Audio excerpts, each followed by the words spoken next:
I think it's interesting you chose that sports analogy, Matt, because I think the community around a sports team is a very unique type of community because for the most part it's wholly irrational. And we've seen a great example last week with the Champions League final. Milan, the Milan team that was going for the treble, winning their own league, winning the Italian Cup, and winning the Champions League, they got thumped in the final, 5-0, and now it's we want the manager out, we want the team gone. What a It's failure. it's Right. completely emotional. Right. And there was a great documentary called Sunderland Till I Die on Netflix, which followed the football team Sunderland. If you watch the first season when they get relegated, then the last episode of season one, all the fans are like, we want the players gone, we want the board sacked, we want the chairman out, we want the club sold. This is disgraceful.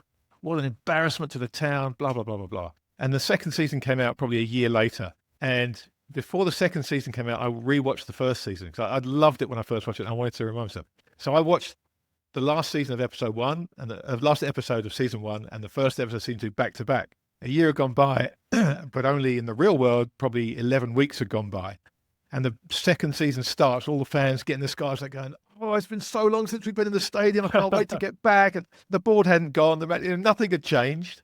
And so that irrationality of the sports community, because it's built around a love, which is irrational. It's built around a love of a team, the love of a town, the love of a community, and love is irrational. Whereas the idea of a community, let's say one built around the US Constitution, the Bill of Rights, that's a community around shared ideas and shared values.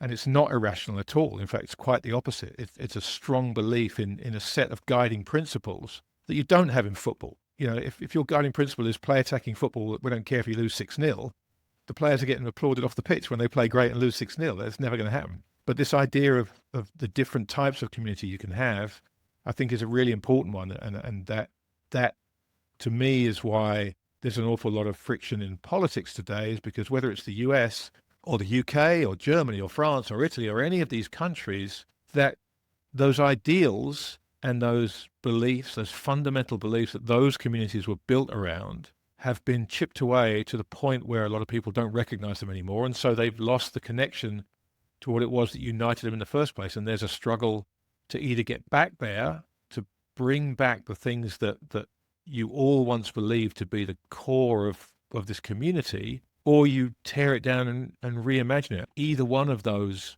routes is fraught with conflict. And I think that's where we are now. We're in that process. And it's not, sadly, I don't think it's going to end anytime soon. We're still kind of on the upward trajectory of it, unfortunately.